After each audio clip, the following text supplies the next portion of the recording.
कालू कौवा और गौरी कौवी हमेशा दूसरों का बुरा सोचते थे, लेकिन हर बार उनका अपना ही बुरा होता। ऐसे ही एक दिन कौवा और कौवी एक पेड़ पर बैठे हुए थे कि वहाँ गरजू बादल आ जाता है। पक्षियों, मैं जंगल में बताने आया था कि कल से जंगल में बरसात शुरू हो जाएगी, इसलिए तमाम पक्षी अपने अपने घरों में दाना जमा कर लें। बादल चाचा, ठीक है, आप अब वापस जाएं, हम जंगल के दूसरे सभी पक्षियों को बता देंगे। कौवों को बारिश का बताकर गरजू बादल वहाँ से चला जाता है। कालू, कल से बारिश शुरू होने वाली है, हम जल्दी से दाना जमा कर लेते हैं। लेकिन गौरी, गरजू बादल चाचा ने कहा था कि दूसरे पक्षियों को भी बता दें। चुप कर जाओ कालू, कोई जरूरत नहीं है किसी को बताने की। जब बारिश आएगी तो हमारे पास दाना पानी जमा होगा और दूसरे पक्षी भूख से मरेंगे। मुझे बहुत मजा आता है दूसरे पक्षियों को मुसीबत में देखकर।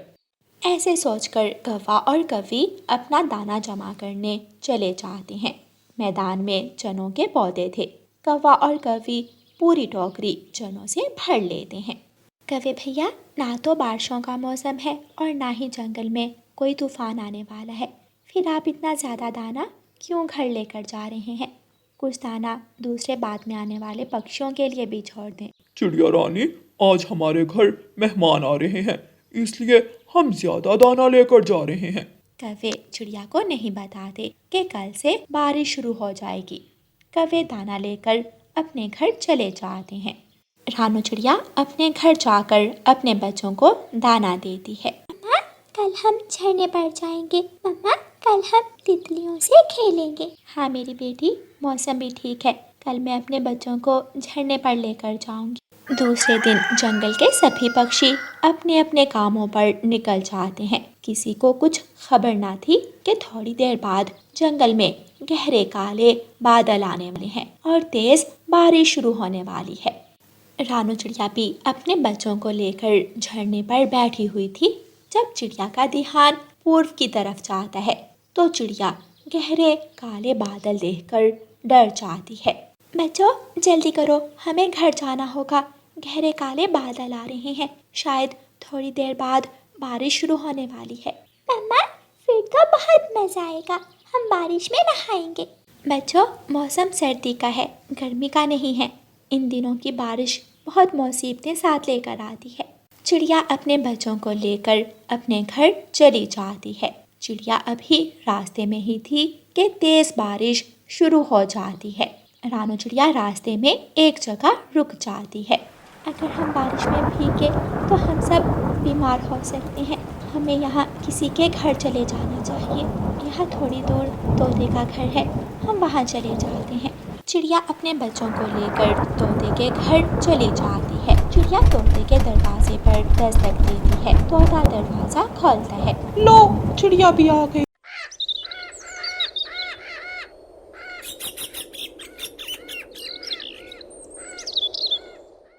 जब चिड़िया तोते के घर जाती है तो बाकी सारे पक्षी भी तोते के घर में बैठे हुए थे। चिड़िया रानी, मैं कल पहाड़ों से वापस आ रहा था कि रास्ते में मुझे गरजू बादल मिला।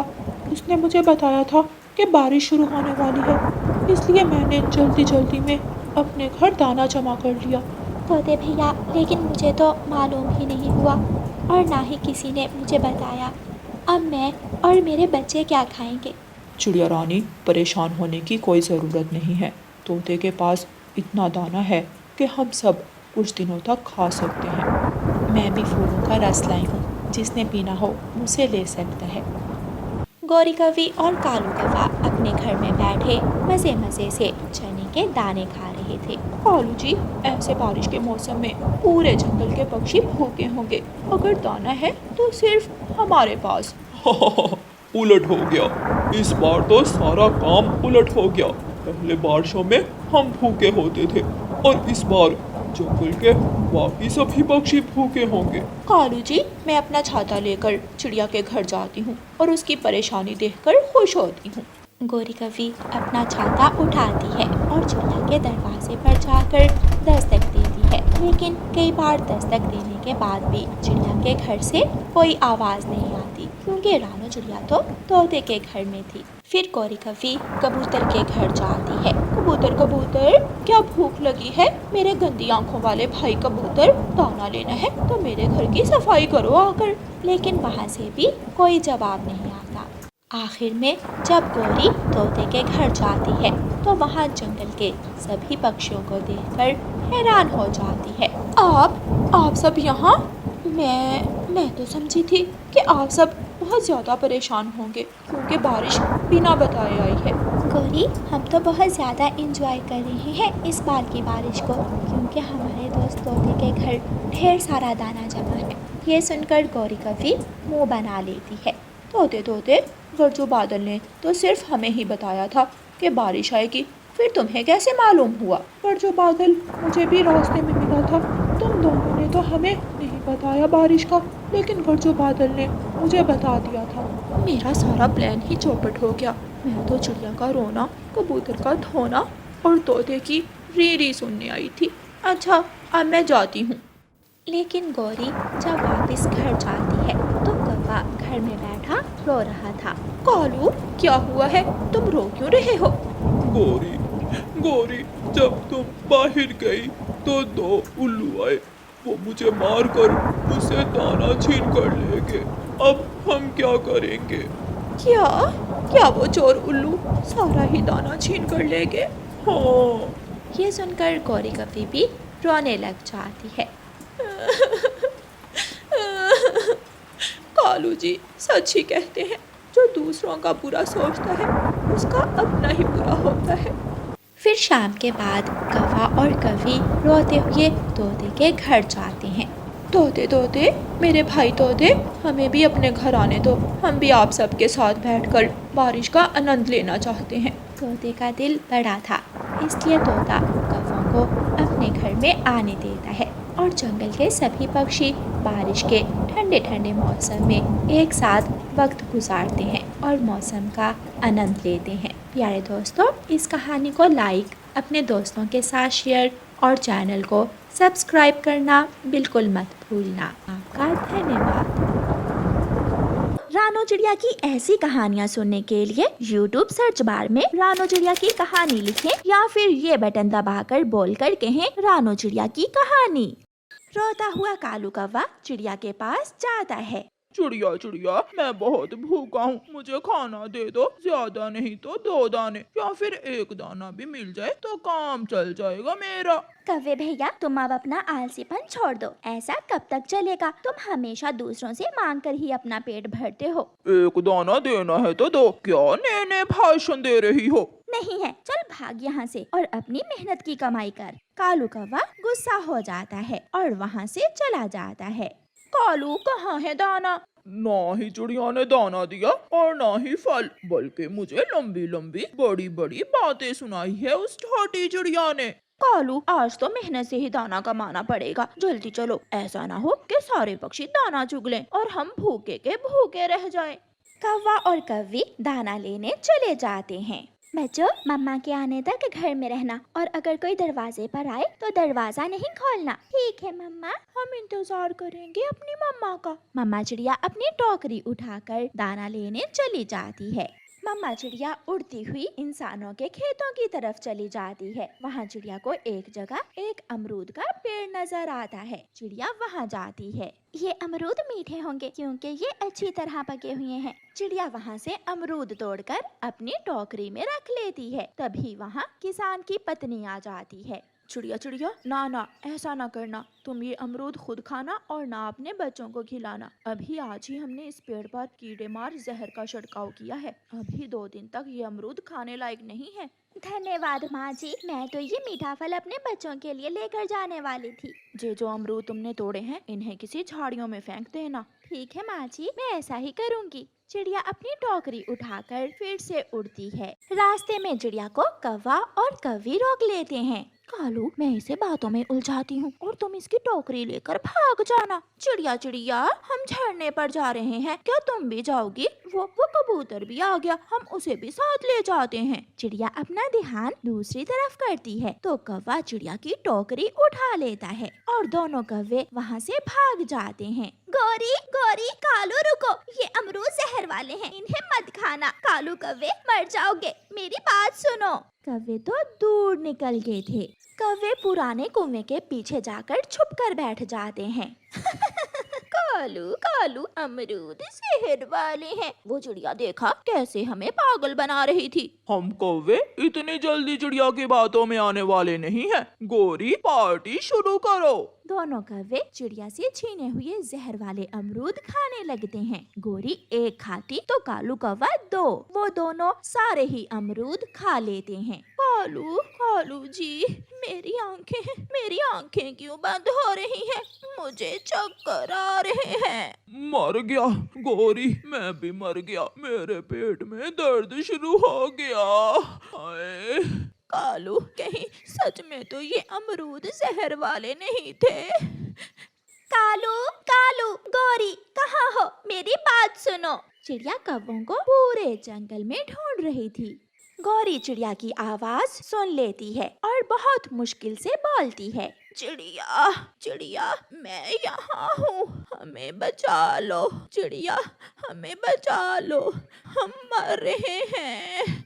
चिड़िया जब वहाँ पहुँचती है तो गोरी कौवी और कालू कौवा जमीन पर लेट रहे थे, वो मर रहे थे। मैंने तुम दोनों को बहुत आवाजें दी, मगर तुम इतने बुरे हो कि किसी की बात तक नहीं सुनते हो। मैं अभी बुलबुल डॉक्टर को बुला कर लाती हूँ। चिड़िया, एक बार, बस एक बार हमारी जान बचा लो, हम फिर दोबारा सारी जिंदगी चोरी नहीं करेंगे, किसी का भोजन नहीं छीनेंगे, हमें बचा लो। चिड़िया चिड़िया, मेरी बहन चिड़िया, अपने भाई कालू को बचा लो। फिर चिड़िया जल्दी से बुलबुल डॉक्टर के पास जाती है और उसे सारी बात बताती है। बुलबुल डॉक्टर, उन्होंने जहर वाले अमरूद खा लिए हैं, वो दोनों कौवे मर जाएंगे, उन्हें बचा लो। बुलबुल अपना मेडिकल बॉक्स उठाकर चिड़िया के साथ जाती है और कौवों को जल्दी से जहर खत्म करने वाली दवा देती है। थोड़ी देर बाद कौवों के पेट में दर्द रुक जाता है और कौवे चिड़िया को धन्यवाद बोलते हैं। चिड़िया बहन, आज हमारी जान तुम्हारी वजह से बची है, अगर तुम न आती तो अब तक हम मर गए होते। चिड़िया, हम आज से अपना भोजन खुद मेहनत से ढूंढ कर खाया करेंगे। ऐसे कौवों को अच्छी सीख मिलती है। गुड़िया बहुत समझदार चिड़िया थी। वो अपनी माँ की मदद करने का कोई ना कोई नया तरीका ढूंढती थी।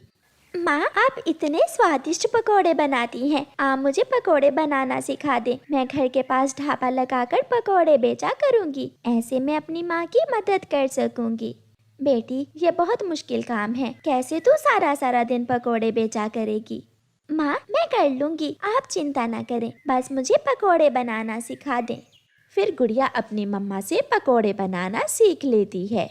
गुड़िया की एक सहेली थी जो गुड़िया के पड़ोस में ही रहती थी। जब गुड़िया की सहेली गुड़िया से मिलती है तो गुड़िया उसे बताती है, सहेली, मैं कल से अपने घर के पास ठेला लगाकर पकोड़े बेचा करूँगी। पकोड़े बेचा करेगी? ये काम तो गरीब पक्षी करते हैं, इतना छोटा सा काम तू करेगी? कोई भी काम छोटा या बड़ा नहीं होता, मेहनत करने से हर काम बड़ा बन जाता है। तो फिर तू ही कर ऐसे बड़े बड़े काम। आज से तेरी और मेरी दोस्ती खत्म हुई। मैं एक पकोड़े बेचने वाली चिड़िया से दोस्ती नहीं रख सकती। गुड़िया की सहेली वहाँ से चली जाती है, मगर गुड़िया अपने फैसले पर पक्की रहती है। वो दूसरे दिन अपने घर के पास पेड़ के नीचे पकोड़ों का ठेला लगा लेती है। कुछ ही देर में गुड़िया के पकोड़ों की खुशबू पक्षियों को खींच लाती है और वहाँ भीड़ लग जाती है। मुझे पहले दो पकोड़े, मैं पहले आई हूँ, मैं पहले आई हूँ। लूसी आंटी और हरियाली तोती, आप सब चिंता ना करें, पकोड़े सबको मिलेंगे। थोड़ी देर बाद गुड़िया की सहेली मीना वहाँ से गुजरती है और गुड़िया उसे आवाज देती है, मीना सहेली, आओ पकोड़े खा लो। खबरदार, जो फिर कभी मुझे सहेली कहा तो मेरी तेरी दोस्ती खत्म हुई, अब दोबारा मुझे आवाज न देना। मीना गुस्से में वहाँ से चली जाती है। ऐसे दिन गुजरते गए और फिर एक दिन मीना की शादी होती है। मगर मीना अपनी शादी पर भी गुड़िया को इनवाइट नहीं करती। मम्मा, आज मेरी सहेली मीना की शादी है। उसने मुझे बुलाया तक नहीं, मगर मैं गिफ्ट लेकर उसे शादी की शुभकामनाएं जरूर देने जाऊंगी। हाँ बेटी, आप ये गिफ्ट ले जाओ और मीना से मिल आओ। गुड़िया अपनी सहेली के लिए गिफ्ट लेकर उसके घर जाती है। चली जाओ, तुम यहाँ क्या करने आई हो? मेरे ससुराल वाले आते ही होंगे, क्या कहेंगे वो कि मेरी सहेली एक पकोड़े बेचने वाली है। मीना सहेली, मैं तेरे लिए गिफ्ट लेकर आई थी। मीना गुड़िया का गिफ्ट उठाकर बाहर फेंक देती है। मेरी शादी बहुत अमीर घर में होने जा रही है, मुझे तेरे जैसी पकोड़े बेचने वाली के गिफ्ट्स की कोई जरूरत नहीं है। चल भाग यहाँ से।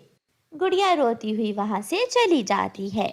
मीना की शादी हो जाती है और वो ब्याह कर अपने पति के साथ चली जाती है और गुड़िया फिर से अपने काम में लग जाती है। 2-4 दिन तो मीना का पति मीना के साथ अच्छा व्यवहार करता है, मगर फिर वो मीना से लड़ाई शुरू कर देता है। उठ, अब तेरे पंखों की मेहंदी उतर गई है, जाओ मेरे लिए भोजन लेकर आओ। पति जी, आप तो बहुत अमीर हैं। माँ ने बताया था कि आपके अंगूरों के खेत हैं। वो सब तो मैंने शादी करने के लिए झूठ बोला था। जाओ अपना दाना खाओ और मेरे लिए ले आओ। मीना ने तो कभी काम किया ही नहीं था, इसलिए वो दाना लेने जब जंगल जाती है तो उसे बहुत परेशानी होती है। वो शाम को खाली हाथ ही वापस लौट आती है। बेशरम, तू सुबह से गई है, मैं भूख से मर रहा हूँ और तू खाली हाथ ही वापस आ गई। मीना का पति मीना को मारने लगता है। मुझे मत मारिए पति जी, मैं कल दाना ले आऊंगी। चल जा, और मेरे लिए चाय बना कर ला। मीना को तो चाय बनाना भी अच्छे से नहीं आती थी। मीना जब चाय लेकर आती है, छी छी, ऐसी बकवास चाय तो कोई जानवर भी ना पिए। चल दफा हो जा मेरी नजरों से, वरना बहुत मारूंगा तुझे। ऐसे मीना की जिंदगी बहुत मुश्किल हो जाती है और फिर एक दिन मीना का पति दारू पीकर घर आता है और उसे मारना शुरू कर देता है। मीना फैसला करती है कि वो अब उस घर में नहीं रहेगी। वो उस शाम अपने घर वापस चली जाती है। गुड़िया पकोड़े बना रही थी जब दोपहर के बाद मीना वहाँ आती है। मीना के चेहरे पर मार के निशान थे। मीना गुड़िया के पास आकर रोने लग जाती है। मीना सहेली, क्या हुआ? तुम रो क्यों रही हो और तुम्हारे चेहरे पर ये निशान कैसे हैं? गुड़िया सहेली, मुझे माफ कर दो। मैंने कभी तुम्हारी बातों पर ध्यान न दिया था। अपनी जिंदगी में मेहनत करने की बजाय अमीर पक्षी से शादी करना चाहिए, मगर मेरा पति मुझे बहुत मारता है। वो मुझ पर बहुत अत्याचार करता है। चुप हो जाओ सहेली, आज से तू भी मेरे साथ यहाँ काम करेगी। जब मेरी सहेली मेरे साथ काम करेगी तो मेरे पकोड़े और भी स्वादिष्ट बन जाएंगे। फिर ऐसे मीना अपनी सहेली गुड़िया के साथ मिलकर पकोड़े बेचने लगती है। प्यारे दोस्तों, इस कहानी को लाइक, अपने दोस्तों के साथ शेयर और चैनल को सब्सक्राइब करना बिल्कुल मत भूलना। आपका धन्यवाद।